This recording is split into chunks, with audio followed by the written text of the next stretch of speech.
বিগত আওয়ামী লীগ সরকারের আমলে মহিউদ্দিন নামের এক ব্যাংক কর্মকর্তা পতিত আওয়ামী লীগ সরকারের সাবেক পররাষ্ট্রমন্ত্রী ডক্টর হাসান মাহমুদ এর আত্মীয় পরিচয়ে শত শত কোটি টাকার মালিক হয়েছেন।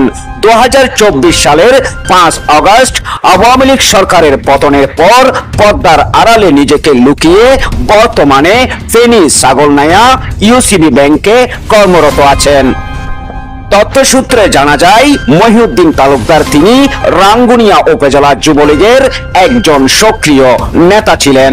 কমাতার দাপট দেখিয়ে রাউজান নোয়াপাড়া ইউসিবি ব্যাংক শাখা থেকে বদলি হয়ে রাঙ্গুনিয়া উপজেলাধীন সরববাটা ক্ষেত্রবাজার ইউসিবি ব্যাংক শাখা ম্যানেজার হিসাবে দায়িত্ব গ্রহণ করেন।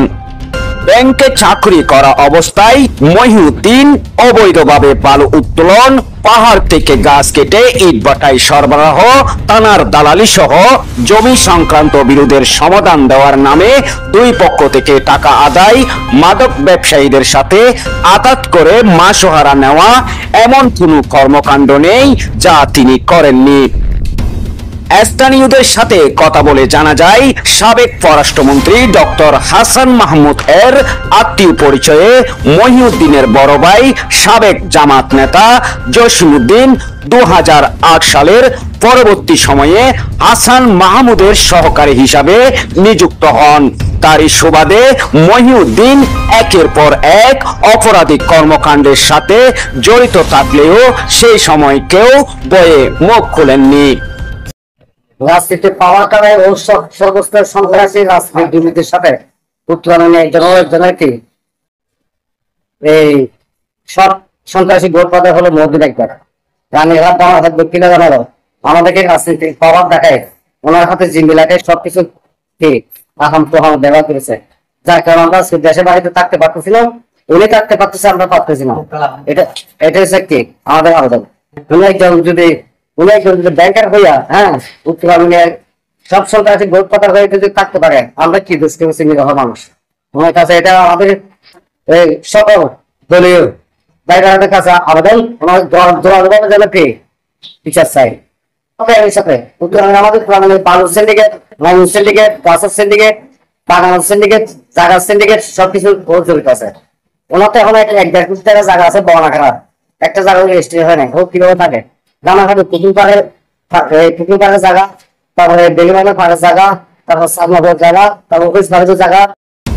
বৈষম্য বিরোধী ছাত্র আন্দোলনে আওয়ামী লীগ সরকারের পতন হওয়ার পর থেকে এই মহিউদ্দিন স্থানীয় বিএনপি জামাত নেতাদের সাথে সম্পর্ক তৈরি করে বিভিন্ন মামলা থেকে রক্ষা পেয়েছেন।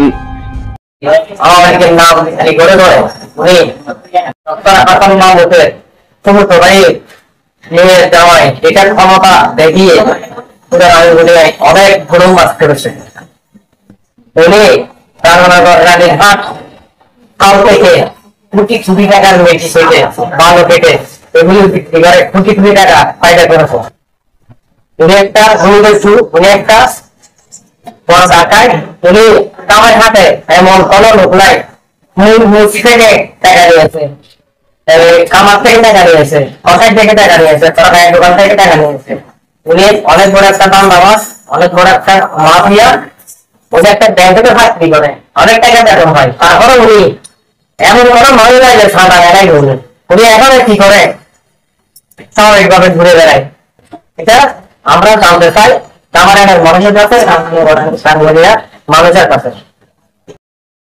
অনুসন্ধান সূত্র বলছে, চট্টগ্রাম রাঙ্গুনিয়া উপজেলার উত্তর রাঙ্গুনিয়া লালানগর ইউনিয়নের 3 নম্বর ওয়ার্ডের বীর মুক্তিযোদ্ধা সংগঠক মরহুম বিকম সৈয়দের দ্বিতীয় পুত্র মহিউদ্দিন তালুকদার এক সময় অর্থনৈতিকভাবে স্বাবলম্বী না হলেও বর্তমানে শত কোটি টাকার মালিক। গত 16 বছর এমন কোনো কাজ নেই মহিউদ্দিন টাকার জন্য হাত দেননি। রাঙ্গুনিয়াতে অনেক নিরীহ আওয়ামী লীগ সমর্থক মামলার আসামি হয়ে এলাকা ছাড়া হলেও দুর্নীতিবাজ, চাঁদাবাজ, ভূমিদস্যু হিসাবে পরিচিত সাধারণ মানুষের উপর জুলুমকারী মহিউদ্দিন এলাকায় বুক ফুলিয়ে চলাফেরা করছেন। তার সাথে রয়েছে বিএনপি জামাত নেতাদের গভীর সম্পর্ক, যারই প্রেক্ষিতে সেই এখন সুশীল সমাজের একজন। আওয়ামী লীগ সরকার ক্ষমতায় থাকা অবস্থায় মহিউদ্দিনের বিরুদ্ধে অনেক অভিযোগ থাকা সত্ত্বেও সাবেক পররাষ্ট্রমন্ত্রী ডক্টর হাসান মাহমুদ এর আত্মীয় হওয়ায় আওয়ামী লীগের অনেক নেতাকর্মীও ছিল কোণঠাসা। এখন তো তার কোনো ক্ষমতা নেই, তবুও বহাল তবিয়তে জীবনযাপন করছেন এই মহিউদ্দিন।